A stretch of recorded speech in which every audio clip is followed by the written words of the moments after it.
Okay, class शुरू करते हैं फिजिक्स का। तो आज से अपन जो 12th क्लास की रिवीजन क्लासेज हैं उनको शुरू कर रहे हैं। मैं रिवीजन क्लासेज में एनसीईआरटी जो बुक है उसको बेस मानते हुए उसके जो भी टॉपिक है उन टॉपिक्स के जो फंडामेंटल कंसेप्ट्स हैं वो आपको एक्सप्लेन करता रहूँगा। डेरिवेशन को जो आएगा उसमें बुक में, वो डेरिवेशन कैसे हुआ है, किस तरह से हुआ है, उसके जो इम्पोर्टेंट फॉर्मूले हैं और जितने भी फंडामेंटल आइडियाज है। देखो, मेन आइडियाज होते हैं किसी भी चैप्टर के बारे में, और फंडामेंटल आइडियाज हमारे माइंड में क्लियर रहे तो हम हमारा जो चैप्टर है वो क्लियर रहता है, उसके हम किसी भी तरह के क्वेश्चन को सॉल्व कर सकते हैं।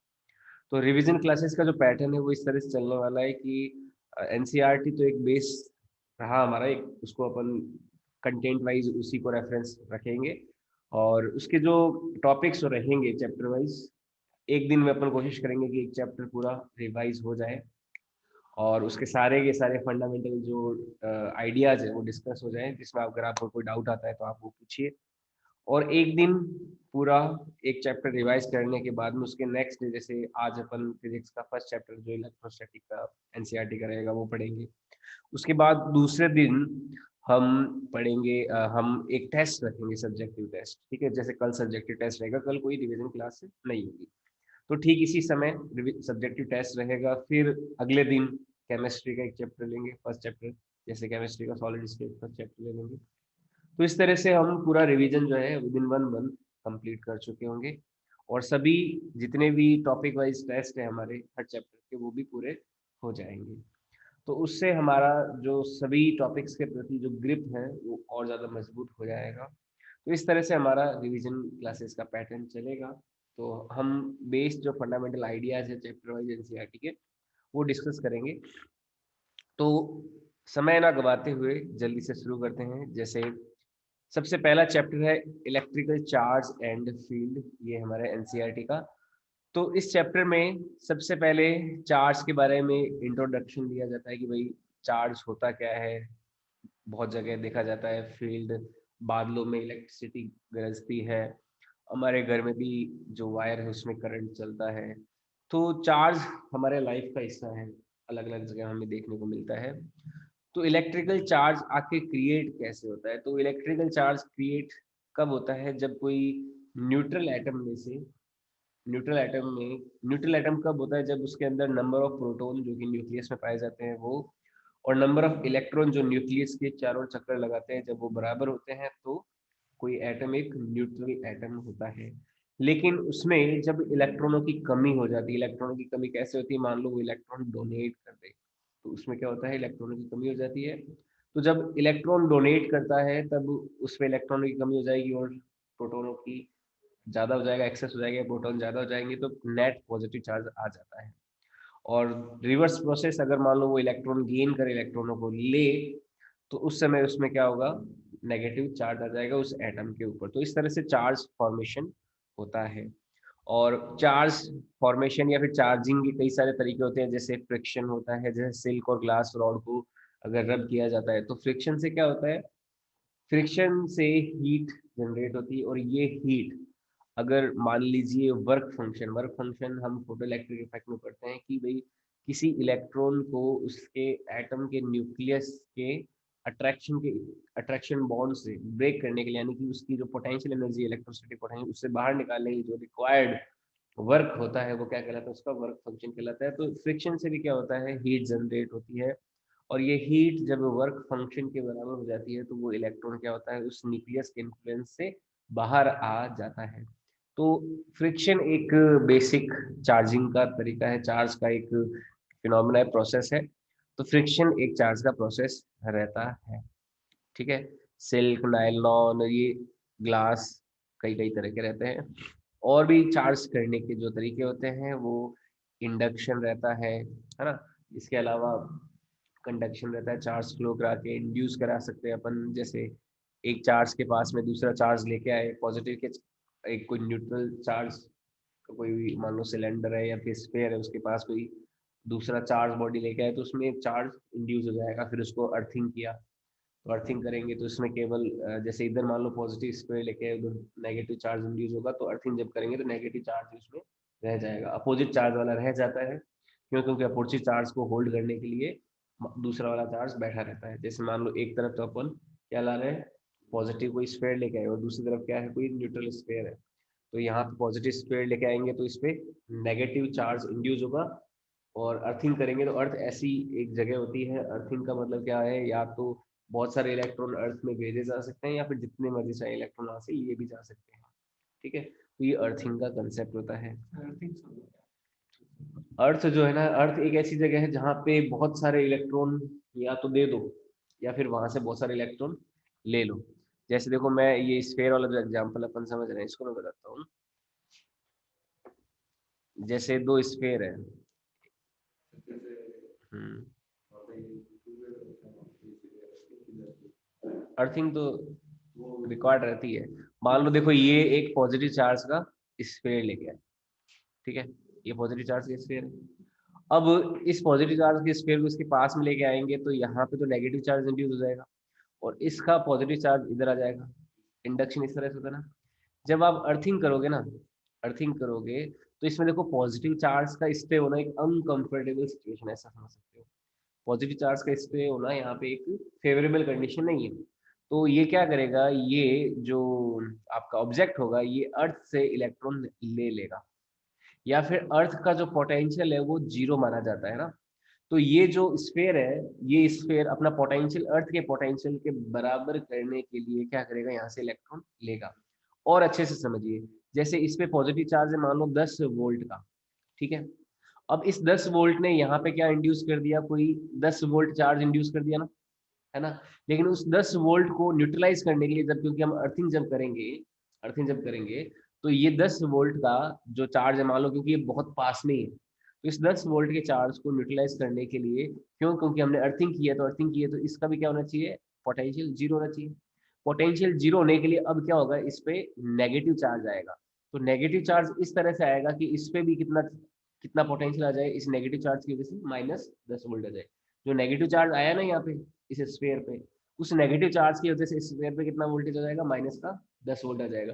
तो ये -10 वोल्ट तो इसके खुद के चार्ज की वजह से हुआ, और +10 वोल्ट किसकी वजह से हुआ, जो पास में स्फीयर उसकी वजह से, तब जाके इसमें क्या हो जाएगा, नेट पोटेंशियल जीरो हो जाएगा। तो अर्थिंग का मतलब ये है कि जो पोटेंशियल अर्थ का है वही पोटेंशियल क्या हो जाता है, ऑब्जेक्ट का हो जाता है। ये अर्थिंग का एक्चुअल में मतलब होता है। आई बात समझ में? ठीक है। अब मान लो ये दूसरा वाला नेगेटिव चार्ज होता, सेम कंडीशन हो जाती ना, ये मान लो नेगेटिव होता, तो इस पे क्या इंड्यूस होता चार्ज, इधर तो पॉजिटिव होता और इधर नेगेटिव होता। और यहाँ पे अर्थिंग जब करते मान लो, तो यहाँ पे अर्थिंग 0 वोल्ट होती, ये मान लो -10 वोल्ट पे था, तो इस पे इस स्फीयर की वजह से तो -10 वोल्ट हुआ। तो अर्थिंग इस तरह से होगी कि यहाँ पे अर्थिंग की वजह से क्या हो जाएगा, +10 वोल्ट इसके खुद के चार्ज की वजह से क्रिएट होगा। इसका खुद के चार्ज की वजह से कितना वोल्ट आना चाहिए, +10 वोल्ट। तो +10 और -10 कैंसिल आउट करके क्या कर देंगे, इसका पोटेंशियल भी जीरो कर देंगे। तो अर्थिंग का मतलब क्या है, 0 वोल्ट करना। अब इस केस में तो इलेक्ट्रॉन इस स्फीयर से बाहर जाएंगे और इस केस में इलेक्ट्रॉन इस स्फीयर के पास आएंगे। तो ये एक इंडक्शन का प्रोसेस होता है चार्ज करने के लिए बॉडीज को। आई बात समझ में? तो ये ध्यान में रखना है भाई। जैसे नेक्स्ट है कंडक्टर्स एंड इंसुलेटर्स। तो कंडक्टर्स और इंसुलेटर्स क्या होते हैं, कंडक्टर्स वो होते हैं जिनमें काफ़ी ज़्यादा फ्री इलेक्ट्रॉन्स मौजूद रहते हैं। तो ये फ्री इलेक्ट्रॉन्स क्या करते हैं, चार्ज को आगे बढ़ाते हैं, कंडक्ट कराते हैं ना। इलेक्ट्रॉनों का ड्रिफ्टिंग होता है, धीरे धीरे इलेक्ट्रॉन जो है आगे की ओर बढ़ते हैं। इंसुलेटर्स वो होते हैं जिनमें फ्री इलेक्ट्रॉन्स नहीं रहते, है ना, उनमें चार्ज फ्लो नहीं होता। और बहुत अच्छे से अपन ने वहाँ पे समझा सेमीकंडक्टर में। कंडक्टर्स तो वो होते हैं जिसके कंडक्शन बैंड में काफ़ी सारे इलेक्ट्रॉन होते हैं, और इंसुलेटर्स में कंडक्शन बैंड में नहीं होते, वैलेंस बैंड में रहते हैं, है ना। तो वैलेंस बैंड और कंडक्शन बैंड से कंडक्टर और इंसुलेटर में चार्ज का फ्लो कैसे होता है उसको अपन समझ सकते हैं। ठीक है, तो ये चीज़ें हमें ध्यान में रखनी है। ओके, ये सारे पॉइंट्स यहीं पे इस तरह से ही एक्सप्लेन किए गए हैं। ठीक है, ये चार्जिंग बाय इंडक्शन हो गया, यहाँ पे देख सकते हो इस तरह से। ठीक है, ये पूरा प्रोसीजर है चार्जिंग का। Bring the two metal sphere A और B close, positive charge rod को दूसरे के पास लेके आओ, है ना, उसको स्मॉल डिस्टेंस पे रखो, रॉड को रिमूव कर दो। तो इस तरह से ये चार्जिंग बाय इंडक्शन का प्रोसेसर है।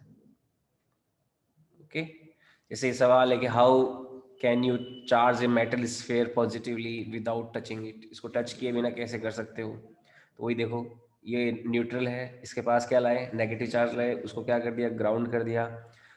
ये तो ए हो गया, ये बी, ये सेकंड स्टेप है, और ये सी ग्राउंड कर दिया, और इस पर क्या रह जाएगा, केवल पॉजिटिव चार्ज रह जाएगा। इसको हटा दो फिर भी क्या रह जाएगा, अब देखो ग्राउंड को हटा दो और फिर इसको भी हटा दो, तो बाद में इसे स्फेयर क्या रह जाएगा, केवल पॉजिटिव चार्ज ही रह जाएगा, है ना। तो इस तरह से किया जा सकता है पॉजिटिव चार्ज।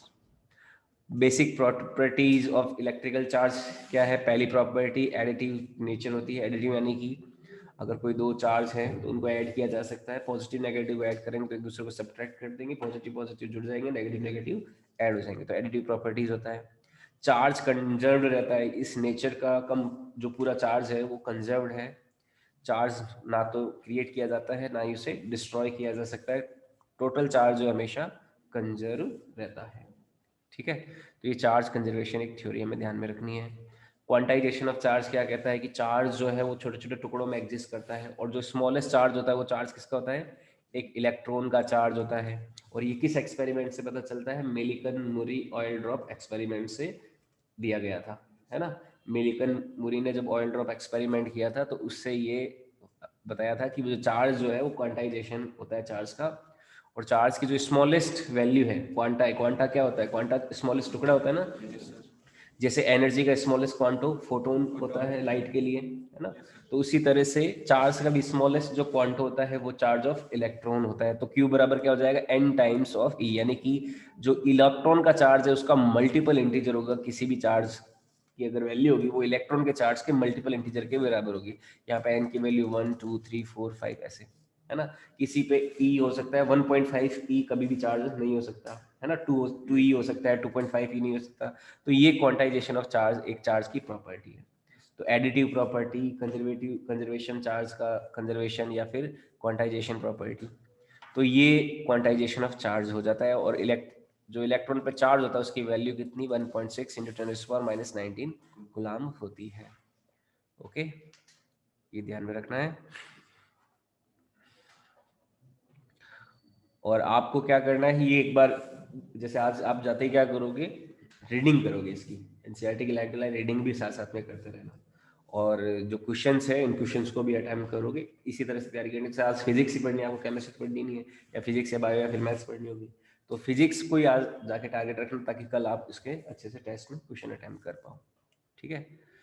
जैसे ये सवाल है, अगर 10 की पावर 9 इलेक्ट्रॉन मूव कर दिए जाते हैं एक बॉडी से दूसरी बॉडी पे, तो how much is time required to get total 1 coulomb on another body. अगर एवरी सेकेंड 10⁻⁹ इलेक्ट्रॉन मूव किए जा रहे हैं तो एक कूलम में कितना टाइम लगेगा, है ना। तो पहले तो देखेंगे कि 10⁻⁹ के कितने क्लस्टर बन जाएंगे, है ना। तो उससे फिर सेकेंड का मल्टीप्लाई कर देंगे, है ना। आसान आसान से सवाल है ये। How much positive and negative charge is there in a cup of water. एक कप ऑफ वाटर में कितना होता है, अब 250 ग्राम का कप वाटर ले लिया, वाटर पे पहले नंबर ऑफ मोल्स निकाल लिए, है ना। नंबर ऑफ मोल्स H2O के, एक H2O में कितने इलेक्ट्रॉन हो जाएंगे, हाइड्रोजन में दो हाइड्रोजन, दो इलेक्ट्रॉन हाइड्रोजन की तरफ से, और ऑक्सीजन में 8 8 और 2 10। तो एक H2O मॉलिक्यूल में 10 इलेक्ट्रॉन होते हैं। तो नंबर ऑफ मोल से पहले तो नंबर ऑफ H2 मॉलिक्यूल्स निकालेंगे, ये तो नंबर ऑफ मोल हो गया, इसमें अवोगाड्रो संख्या का मल्टीप्लाई कर दिया तो क्या गया, number of molecules of H2O। और number of molecules of H2O से अगर हम 10 का मल्टीप्लाई कर देते हैं, है ना, तो नंबर ऑफ इलेक्ट्रॉन आ जाएंगे, और 1.6 इंटू 10⁻⁻19 का मल्टीप्लाई कर देंगे तो टोटल चार्ज आ जाएगा उसके अंदर इलेक्ट्रॉन का, ठीक है। टोटल नेगेटिव चार्ज आ जाएगा, ठीक है। तो टोटल नेगेटिव चार्ज और पॉजिटिव चार्ज दोनों इतने ही रहेंगे, लेकिन दोनों एक दूसरे को कैंसिल आउट करके क्या हो जाते हैं, न्यूट्रल हो जाते हैं। नेक्स्ट है कुलाम्स लॉ। कुलाम्स लॉ क्या कहता है कि अगर कोई दो चार्ज Q1 और Q2, कोई पॉइंट चार्ज है Q1 और Q2, एक दूसरे से r डिस्टेंस पर हो, तो उनके बीच में जो इलेक्ट्रोस्टैटिक फोर्स लगता है, इलेक्ट्रोस्टैटिक फोर्स, अगर दोनों चार्ज बॉडीज रेस्ट में हो ना, इलेक्ट्रोस्टैटिक किसके लिए, रेस्ट बॉडीज में ये फोर्स लगता है।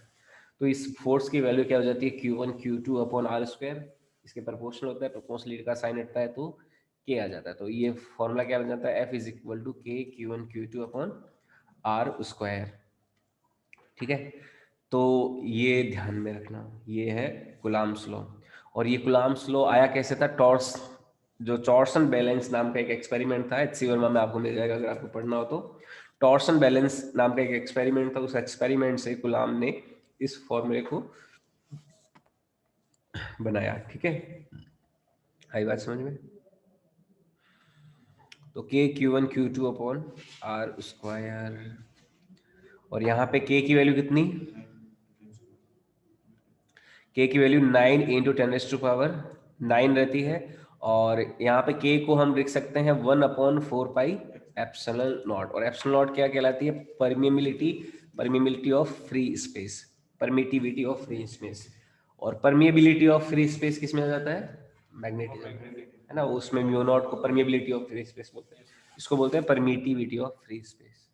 ठीक है, ये एप्सिलॉन नॉट हो जाएगा 8.85 into 10⁻⁻12 coulomb square newton inverse metre -2। तो ये सारी डायमेंशन भी वैसे बोर्ड में पूछी जाती है, इसके डायमेंशन, तो आप ये ध्यान में रखना। फोर्स की तो होगी newton, MLT -2, Q1 Q2 coulomb square upon R square metre square हो गया। और कूलाम को भी, वैसे कूलाम बेस यूनिट नहीं है, ये भी डिराइव्ड यूनिट है। बेस यूनिट क्या होती है, करंट होती है ना, एम्पियर, वो बेस यूनिट है ना। फंडामेंटल और डिराइव्ड यूनिट में अंतर होता है ना। फंडामेंटल तो होती है जो एब्सोल्यूट वैल्यूज होती है, जिनकी डिराइव्ड होती है, जिनको यूज करते हैं अपन दूसरी यूनिट बनाते हैं। ओके, अब नेक्स्ट है इसका वेक्टर फॉर्म डिराइव करना। वेक्टर फॉर्म डिराइव करने के लिए मान लीजिए कि कोई ओ पॉइंट है, ओ पॉइंट से कोई R1 वेक्टर पे Q1 चार्ज पड़ा है, कोई R2 वेक्टर पे Q2 चार्ज पड़ा है। Q1 से Q2 की ओर जाने वाला जो वेक्टर होगा वो हो जाएगा R21, इसकी वजह क्या होगी, R2 माइनस R1। यहाँ पे ट्राइंगल्स लॉ ऑफ वेक्टर लगा देंगे। ठीक है, तो ये R21 हो गया R2 माइनस R1, और R12 जो हो जाएगा वो उल्टा हो जाएगा R1 माइनस R2, जो R21 का अपोजिट हो जाएगा। अब देखो यहाँ पे जो Q1 Q2 पे फोर्स लगाएगा उसको बोलेंगे F21, और F21 की डायरेक्शन किस तरफ है, R21 की तरफ है।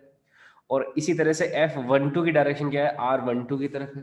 तो यहाँ पे हम क्या करेंगे, डायरेक्शन असाइन करने के लिए यूनिट वेक्टर्स का यूज किया जाता है। जैसे एक्स एक्सिस की तरफ डायरेक्शन असाइन करनी है तो आई कैप, वाई एक्सिस की तरफ डायरेक्शन असाइन करनी है तो जे कैप, जेड एक्सिस की तरफ तो के कैप। तो उसी तरह से यहाँ पे भी हम R21 कैप डिफाइन कैसे करेंगे, वेक्टर अपॉन इट्स मैग्नीट्यूड, और R12 क्या हो गया, वेक्टर अपॉन इट्स मैग्नीट्यूड। ठीक है, तो ये हो जाएगा। तो F21 क्या हो जाएगा, F21 किस डायरेक्शन में, R21 वेक्टर की डायरेक्शन में, और मैग्नीट्यूड तो क्या हो जाएगा, Q1 Q2 अपॉन R21 का स्क्वायर। तो ये हो जाएगा। अब ऊपर और नीचे अगर हम मल्टीप्लाई कर दें R21 का, तो ये R21 वेक्टर हो जाएगा और R21 क्यूब हो जाएगा, है ना। और फिर R21 को क्या लिख सकते हैं, R2 माइनस R1 वेक्टर। इसी तरह से F12 आ जाएगा R12 वेक्टर, है ना। और ये एक दूसरे के क्या होंगे, अपोजिट होंगे, लेकिन मैग्नीट्यूड में इक्वल होंगे, है ना। तो दोनों बॉडीज एक दूसरे पे इक्वल अमाउंट में लेकिन अपोजिट डायरेक्शन में फोर्स लगाती है। अगर दोनों इक्वल चार्ज है, अगर दोनों मान लो सेम नेचर ऑफ चार्ज है तो रिपेल करेंगे, नेगेटिव नेगेटिव रिपेल करता है, पॉजिटिव पॉजिटिव रिपेल करता है। लेकिन अगर अपोजिट नेचर है चार्ज की, पॉजिटिव और नेगेटिव, तो एक दूसरे को अट्रैक्ट करते हैं। ठीक है, इसमें ये क्वेश्चंस है, अगर प्रोटॉन और इलेक्ट्रॉन कोई r डिस्टेंस पर है तो उनके बीच में फोर्स कितना होगा, मतलब ग्रेविटेशन और इलेक्ट्रोस्टैटिक फोर्स को कंपेयर किया गया। ये क्वेश्चन ध्यान में रखना ना, देख लेना। ठीक है, ओके। और ये भी सिंपल कूलाम के लॉ का एक न्यूमेरिकल है। ठीक है, डिस्टेंस दे रखी है, चार्ज दे रखा होगा, सब कुछ आपको निकालना होगा।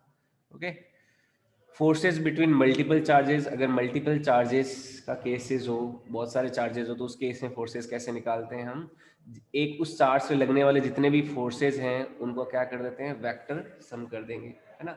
जो वेक्टर, क्योंकि फोर्स एक वेक्टर क्वांटिटी है, तो आप वेक्टर एडिशन जब करोगे, मान लो ये Q1 पे आपको लगने वाले सारे के सारे क्या करना है, रिजल्टेंट फोर्स निकाला, तो रिजल्टेंट फोर्स निकालने के सभी फोर्सेस का वेक्टर सम कर दोगे, है ना। तो ये वेक्टर सम से हमारे पास नेट रिजल्ट आ जाएगा। ये हो गया इसका एक्सप्रेशन एक तरह से। ठीक है, जैसे ये छोटे मोटे सवाल भी करते हैं, ट्राइंगल पे 3 चार्ज ले लिए, किसी एक पे फोर्स निकालना है, तो जो पैरेललोग्राम लॉ से हमारे पास जो दो वेक्टर का रिजल्टेंट निकालने का फॉर्मूला आता है, मान लो दो वेक्टर ए और बी हैं जिनके बीच में एंगल थीटा है, तो उनका रिजल्टेंट का फॉर्मूला क्या आता है, रूट में a² + b² + 2ab cos theta. तो इस तरह के फॉर्मूले भी यहाँ पे यूज होते हैं। ठीक है, तो ये इस तरह से सवाल किए जाते हैं, वेक्टर प्रिंसिपल का यूज करना है रिजल्टेंट निकालने के लिए। आई बात समझ में? ये भी सवाल इसी तरह से आप इसको ट्राई करना। नेक्स्ट है इलेक्ट्रिकल फील्ड। अब देखो इलेक्ट्रिकल फील्ड क्या होता है, फोर्स में जब हम चार्ज का डिवाइड करते हैं, मान लो कोई क्यू चार्ज है, इस क्यू चार्ज से किसी डिस्टेंस पे कोई टेस्ट चार्ज मान लो रखे क्यू नॉट, तो उस टेस्ट चार्ज पे जो लग रहा है फोर्स, उस वो फोर्स अगर हम एक यूनिट चार्ज के लिए निकालें तो उससे हमें क्या मिलता है, इलेक्ट्रिकल फील्ड मिलता है। क्योंकि इलेक्ट्रिकल फील्ड को डिफाइन करने की आवश्यकता क्यों पड़ी कि भाई ये जो कोई कैपिटल क्यू चार्ज मान लो यहाँ पे रखा हुआ है और इससे मान लो कोई आर डिस्टेंस में मैं कोई टेस्ट चार्ज लाता हूँ क्यू, तो टेस्ट चार्ज लाने के बाद में मेरे को फोर्स फील हुआ ना, है ना, लेकिन टेस्ट चार्ज लाने से पहले भी कुछ ना कुछ तो मौजूद रहा ही होगा। ऐसा थोड़ा ना कि टेस्ट चार्ज लाए तभी कुछ ना वो फोर्स का एक्सपीरियंसेस फील हुआ, यानी कि जो हमारा ओरिजिनल चार्ज था क्यू वो पहले ही ऑलरेडी कुछ ना कुछ वहां पे एक फील्ड बना रहा था, इसको अपन इलेक्ट्रिकल फील्ड बोलते हैं, है ना, जिसकी वजह से ये हमेशा रेडी रहता है किसी भी दूसरे टेस्ट चार्ज पे फोर्स लगाने के लिए। और इस इलेक्ट्रिकल फील्ड को कैसे डिफाइन करते हैं, इस इलेक्ट्रिकल फील्ड को फोर्स की इंटेंसिटी की तरह डिफाइन करते हैं। Intensity of force for per unit test charge, वो क्या होता है, किसी चार्ज का इलेक्ट्रिकल फील्ड होता है। ठीक है, तो हम जो फोर्स होता है उसमें क्या करेंगे, चार्ज टेस्ट चार्ज का डिवाइड कर देंगे, तो टेस्ट चार्ज इसमें K Q small Q naught upon R square आता है, तो क्यू नॉट से क्यू नॉट कैंसिल हो जाएगा, तो ये क्या हो जाएगा, K Q upon R square ही हो जाएगा। और इसकी डायरेक्शन आर कैप यानी कि रेडियली आउटवर्ड या फिर इनवर्ड होती है। पॉजिटिव चार्ज के लिए तो radially outward, positive point charge है तो, नेगेटिव पॉइंट चार्ज है तो रेडियली इनवर्ड हो जाता है। ठीक है, यूनिट क्या हो जाएगी, फोर्स अपॉन चार्ज है तो न्यूटन पर गुलाम हो जाती है इसका यूनिट। ठीक है, तो ये हमें ध्यान में रखना है। और यहाँ पे जो टेस्ट चार्ज है उसकी कंडीशन क्या होनी चाहिए, ये नियरली इक्वल टू जीरो होना चाहिए। इसकी वैल्यू इस तरह से हो कि ना तो ये एक्सटर्नल इलेक्ट्रिकल फील्ड को इन्फ्लुएंस करे, क्योंकि इसका खुद का इलेक्ट्रिकल फील्ड भी तो हो सकता है। तो हम ये एज्यूम करते हुए चल रहे हैं कि इतना ज्यादा स्मॉल है कि ये जो खुद का इलेक्ट्रिकल फील्ड है इसका, वो जो एक्सटर्नल इलेक्ट्रिकल फील्ड जो कैपिटल क्यू चार्ज की वजह से आ रहा है उससे उस पर कोई भी प्रभाव नहीं डाल रहा। तो ये टेस्ट चार्ज, इसके लिए हमें limit Q tends to zero, यानी कि बहुत ज्यादा स्मॉल लिया हमने ये टेस्ट चार्ज। ठीक है, तो ये एक कंडीशन ली जाती है। ठीक है, ये पॉइंट्स हैं इलेक्ट्रिकल फील्ड के बारे में, उसके डायरेक्शन के बारे में। ठीक है, और इलेक्ट्रिकल फील्ड अगर हम सिस्टम ऑफ चार्जेस लें, अलग अलग चार्जेस की वजह से नेट इलेक्ट्रिकल फील्ड क्यों कैसे आएगा, तो इलेक्ट्रिकल फील्ड भी एक वेक्टर क्वांटिटी है, और वेक्टर क्वांटिटी है तो वेक्टर एडिशन हो जाएगा, वेक्टर्स का रिजल्टेंट अगर हम फाइंड आउट करेंगे तो उसी से हमारे पास क्या आएगा, नेट इलेक्ट्रिकल फील्ड आएगा। आई बात समझ में? फिजिकल सिग्निफिकेंस क्या है इलेक्ट्रिकल फील्ड का, वही हम जो इलेक्ट्रिकल फील्ड है वो ऑलरेडी मौजूद है, तो एक फील्ड से हमें क्या मिलता है, एक फोर्स की इंटेंसिटी मिल जाती है। तो इस तरह से हमें इलेक्ट्रिकल फील्ड से क्वेश्चन भी जो है काफी अच्छे से सॉल्व हो जाते हैं। और यहाँ पे पूरा का पूरा जो इलेक्ट्रोडायनेमिक्स है, जो पूरा एकदम बेस जो है इलेक्ट्रिकल फील्ड का, कि क्यों ये जरूरी है, फील्ड का कॉन्सेप्ट्स क्या होते हैं, तो इसके बारे में थोड़ा सा ये जिक्र किया गया है। तो आप इसको पढ़ोगे तो आपको और ज़्यादा अच्छे से फील आएगी, आप इसको एक बार रीडिंग कर लेना। ठीक है, यहाँ पे एक क्वेश्चन लिया, दो प्लेट्स के बीच में एक इलेक्ट्रॉन है, तो इस इलेक्ट्रॉन का एक्सेलरेशन वगैरह क्या होगा, है ना, तो एक्सेलरेशन क्या हो जाएगा, फोर्स अपॉन मास हो जाएगा, फोर्स तो लगेगा इस पे ई इंटू ई, और मास हो गया मास ऑफ इलेक्ट्रॉन। और हाइट निकालने के लिए √2h अपॉन जी करते थे, टी निकालने के लिए मान लो h हाइट से नीचे गिर रहा है तो √2h अपॉन जी, जी की जगह क्या लिया, ए ले लिया, तो वही एक्सप्रेशन रख के यहाँ पे आंसर निकाल लिया इस क्वेश्चन का। ठीक है, और यहाँ पे दो चार्ज है Q1 और Q2, इनकी वजह से इस पॉइंट पे इलेक्ट्रिकल फील्ड निकालना है, तो Q1 की वजह से तो इलेक्ट्रिकल फील्ड इधर, Q2 की वजह से इलेक्ट्रिकल फील्ड इधर, दोनों का कंपोनेंट लेके नेट हम चार्ज निकाल लेंगे, ऊपर और नीचे वाले एक दूसरे को कैंसिल आउट कर देंगे अगर मान लो दोनों का मैग्नीट्यूड इक्वल हो तो। ठीक है, तो नेट चार्ज हमारे पास नेट इलेक्ट्रिकल फील्ड आ जाएगा। तो यहाँ पे हो गया, यहाँ पे होगा, कहीं पे भी आप नेट इलेक्ट्रिकल फील्ड निकाल सकते हो। ठीक है, इलेक्ट्रिकल फील्ड लाइन क्या होती है, ये इनविजिबल लाइंस होती है जो जिसके जिनके अगर किसी पॉइंट पे हम टेंजेंट खींचे तो वो उस डायरेक्शन में इलेक्ट्रिकल फील्ड्स को शो करता है, इलेक्ट्रिकल फील्ड की डायरेक्शन को शो करता है। ठीक है, इलेक्ट्रिकल फील्ड का मैग्नीट्यूड और उसकी डायरेक्शन को दिखाने के लिए हम इलेक्ट्रिकल फील्ड का लाइन का यूज करते हैं। अगर इलेक्ट्रिकल फील्ड लाइंस एक दूसरे के पास पास में है तो इलेक्ट्रिकल फील्ड ज़्यादा है, अगर दूर दूर है तो इलेक्ट्रिकल फील्ड की इंटेंसिटी कम है। ठीक है, तो ये इलेक्ट्रिकल फील्ड लाइंस होती है जैसे। और इलेक्ट्रिकल फील्ड लाइंस जैसे यहाँ से गुजर रही है तो किसी एरिया से क्रॉस करती है वगैरह वगैरह, तो यहाँ पे ये चीज़ें जो है सॉलिड एंगल वगैरह के कंसेप्ट आते हैं, जो कि एक बार आप पढ़ लेना सॉलिड एंगल क्या है। मैंने बताया आपको कि ये कोन जो होता है, एक कोन जैसे एक सॉलिड एंगल एक 3D एंगल एक तरह का। 3D एंगल क्या होता है? 3D जो ओरिएंटेशन है किसी ऑब्जेक्ट का, उस 3D ओरिएंटेशन को एंगुलर वे में मेजर करने के लिए हम सॉलिड एंगल का यूज करते हैं। ठीक है, तो इसके बारे में थोड़ा सा जिक्र है, ज़्यादा अपन इसमें नहीं पढ़ते सॉलिड एंगल के बारे में, थोड़ा बहुत आप ध्यान रखना। ये पॉजिटिव चार्ज के लिए electrical field lines, negative charge के इलेक्ट्रिकल फील्ड लाइंस, दो पॉजिटिव चार्ज के इलेक्ट्रिकल फील्ड लाइंस, इस तरह से रहता है। ये इलेक्ट्रिकल फील्ड के बारे में ये पॉइंट्स जो हैं ये आपको ध्यान रखना है। क्लोज लूप फॉर्म करती है क्या? नहीं करती, लेकिन मैग्नेटिक फील्ड लाइंस फॉर्म करती है। एक दूसरे को कभी भी क्रॉस नहीं करती इलेक्ट्रिकल फील्ड लाइंस। ठीक है, एक कोई चार्ज फ्री रीजन में electrical field lines can be taken to be continuous curve without any break. तो चार्ज फ्री अगर कोई रीजन है तो इलेक्ट्रिकल फील्ड लाइंस हमेशा क्या रहती है? कंटिन्यूअस रहती है, कभी भी उनमें ब्रेक नहीं आता है। ठीक है, और ये स्टार्ट किसी एक पॉइंट से हो सकती है, एंड इंफिनिटी पे होती है, ऐसा माना जाता है। इलेक्ट्रिकल फ्लक्स क्या होते हैं? किसी एक एरिया से गुजरने वाले number of electrical field lines के लिए अपन क्या करते हैं? इलेक्ट्रिकल फ्लक्स को डिफाइन करते हैं। हालांकि electrical flux number of field lines नहीं देता, पर उस नंबर ऑफ फील्ड लाइंस का एक इनडायरेक्ट हमें मेजरमेंट दे देता है। तो कैसे आता है? ई डॉट डेल्टा एस, यानी कि एरिया वेक्टर का जब इलेक्ट्रिकल फील्ड के साथ डॉट प्रोडक्ट किया जाता है तो हमें क्या मिलता है? फ्लक्स मिलता है। तो ई डेल्टा एस कॉस थीटा, है ना, क्योंकि डॉट प्रोडक्ट है तो डॉट प्रोडक्ट में कॉस थीटा आ जाएगा। तो ये फ्लक्स इस तरह से डिफाइन किया जाता है। और टोटल फ्लक्स निकालना तो ई डॉट डेल्टा एस हो जाएगा। और फ्लक्स के लिए हम एक साइन कन्वेंशन का यूज करते हैं कि फ्लक्स किसी बॉडी से बाहर जाता है, आउटर बाहर जाता है, तो उसको पॉजिटिव, इनवर्ड फ्लक्स को नेगेटिव ले लिया जाता है ना। तो ये फ्लक्स की में एक चीज ध्यान में रखनी है। नेक्स्ट है इलेक्ट्रिकल डाइपोल। इलेक्ट्रिकल डाइपोल क्या होता है? कोई दो चार्ज पार्टिकल अगर किसी 2a डिस्टेंस पे मौजूद है तो इस सिस्टम को क्या बोलते हैं? इलेक्ट्रिकल डाइपोल बोलते हैं।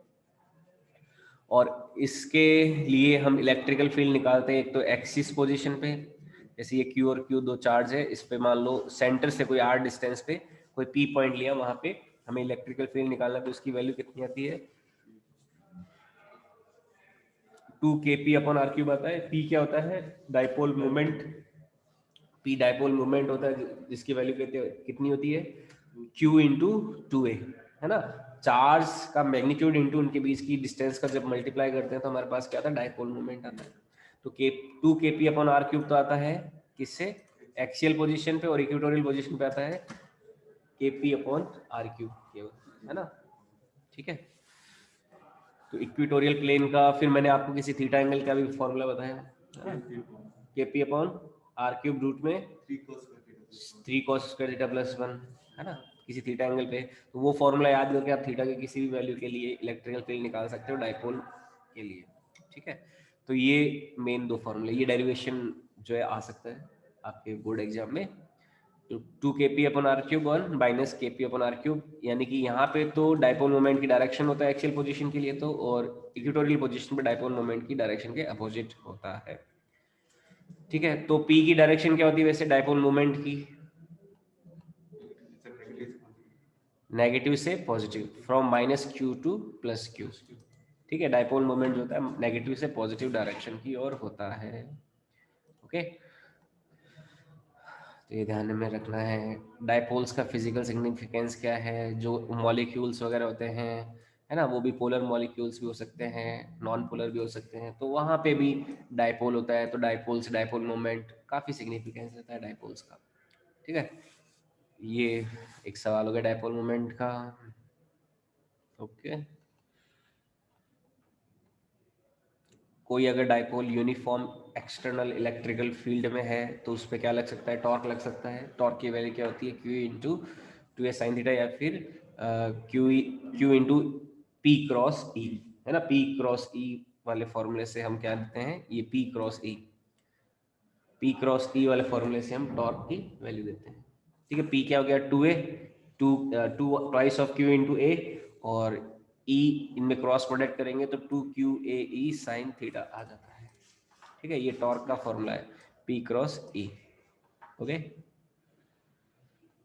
तो ये फॉर्मूला रहता है।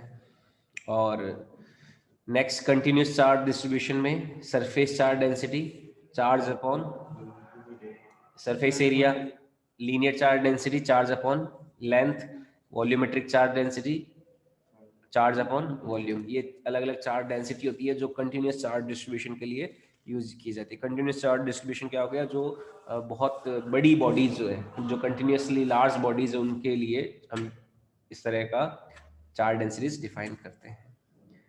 ठीक है, नेक्स्ट गाउस लॉ, बहुत इंपॉर्टेंट। गाउस लॉ क्या होता है कि कोई भी बॉडी से गुजरने वाला जो नेट फ्लक्स होता है वो किसके बराबर होता है, क्यू अपॉन एप्सिलॉन नॉट के बराबर होता है। ठीक है, net flux is equal to Q upon epsilon not, ये phi is equal to Q upon epsilon not हो जाता है। ठीक है, इसका डेरिवेशन क्या है, वही एक पॉइंट चार्ज ले लो क्यू, उससे आर डिस्टेंस पे कोई क्लोज सरफेस लो, उस पर कोई छोटा सा एरिया लो, है ना। इस एरिया से गुजरने वाला फ्लक्स निकालो, फिर फ्लक्स निकालने के बाद में जब आप सारी कैलकुलेशन करोगे तो क्या आ जाएगा, finally Q upon epsilon not आ जाएगा। जब इंटीग्रेशन करोगे, समेशन करोगे तो 4 पाई r² कैंसिल हो जाएगा, तो क्यू अपॉन एप्सिलॉन नॉट आ जाएगा, है ना।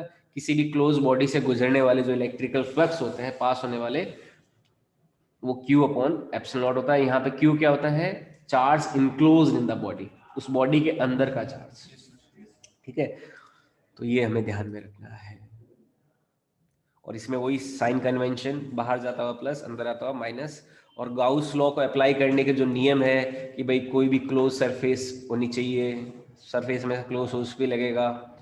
ओके, और कहीं पे भी हो सकता है। तो ये गाउस लॉ के छोटे छोटे पॉइंट्स है जो आप रिवाइज कर लेना कि गाउस जो सरफेस है उसको कैसे सेलेक्ट किया जाता है, कैसे माना जाता है, ये एक सवाल आपको देखना है। ठीक है, गाउस लॉ का ये क्वेश्चन हो जाएगा। और गाउस लॉ के एप्लीकेशन, कोई अगर रॉड है तो उस रॉड से आर डिस्टेंस पे अगर आपको इलेक्ट्रिकल फील्ड निकालना है तो इसके लिए हम गाउस सरफेस कैसी मानते हैं, एक सिलेंडर की मानते हैं। ठीक है, तो यहाँ पे E इंटू 2 पाई RL, ये तो हो गया नेट फ्लक्स। ठीक है, और उसको किसके बराबर कर दिया, Q upon epsilon not. Q क्या हो गया, lambda times L upon epsilon not, तो इससे इलेक्ट्रिकल फील्ड आ जाएगा। ठीक है, 2K लैम्डा अपॉन R आता है। ठीक है, इसके लिए अपन ने इनफाइनाइट रॉड के लिए भी किया था, है ना। उसमें तो बहुत सारे थीटा वीटा, बहुत बड़ा डेरिवेशन बनता है, लेकिन ये छोटा सा डेरिवेशन गाउस लॉ का यूज करते हुए आप करोगे। किसी कोई इनफाइनाइट प्लेन शीट है, उसकी वजह से इलेक्ट्रिकल फील्ड, तो इसके लिए हम क्या करेंगे, एक रेक्टेंगुलर गाउस सरफेस मानते हैं। इसकी सरफेस चार्ज डेंसिटी कितनी ली, कोई सिग्मा ले ली, है ना। तो इससे आ जाएगा twice of E A is equal to sigma A upon epsilon not. Twice of E A क्यों लिया, ई ए, एक तो ई ए इधर वाला और एक ये इधर वाला, जो बाहर जाते हैं फ्लक्स उनको ऐड कर देंगे। Twice of E A is equal to sigma A upon epsilon not हो जाता है। सिग्मा अपॉन 2 एप्सिलॉन नॉट हो जाएगा इलेक्ट्रिकल फील्ड, इसे sigma upon 2 epsilon not an cap हो जाएगा। ये हमारा एक इनफाइनाइट चार्ज की वजह से इलेक्ट्रिकल फील्ड का फॉर्मूला आ जाएगा। एक स्फेरिकल शेल की वजह से लेना है तो यहाँ पे भी गाउस लॉ लगा के सीधा निकाल सकते हो, के क्यू अपॉन आर स्क्वायर। ये तो स्फेरिकल शेल के लिए। और शेल के अंदर इलेक्ट्रिकल फील्ड क्या होगा, जीरो जाएगा। क्यों, क्योंकि कोई चार्ज इनक्लोज नहीं होगा, तो अंदर तो जीरो, सरफेस पे के क्यू अपॉन आर स्क्वायर और बाहर भी के क्यू अपॉन आर स्क्वायर, इसी तरह से चलता जाएगा। ठीक है, इनसाइड द शेल क्या है, इलेक्ट्रिकल फील्ड जीरो। ठीक है, और कोई मान लो यूनिफॉर्म, अगर वॉल्यूम में सॉलिड स्फीयर है, तो सॉलिड स्फीयर के केस में भी वही गाउस लॉ मानना है, और चार्ज डेंसिटी कौन सी लेनी है, वॉल्यूमेट्रिक चार्ज डेंसिटी लेनी होगी। ठीक है, तो यहाँ पे ये डेरिवेशन ये भी देख लेना, आई बात समझ में। तो ये हमारा फर्स्ट चैप्टर है, electrical charges and electrical fields, जिसमें गाउस लॉ है, डाइपोल है, डाइपोल्स के बारे में है। ठीक है, तो ये चीज़ें ध्यान में रखनी है। तो ये आपको कल चैप्टर पूरा तैयार करके आना है और करना है, और उसमें अपन सारे जो सब्जेक्टिव क्वेश्चंस हैं वो हम करेंगे।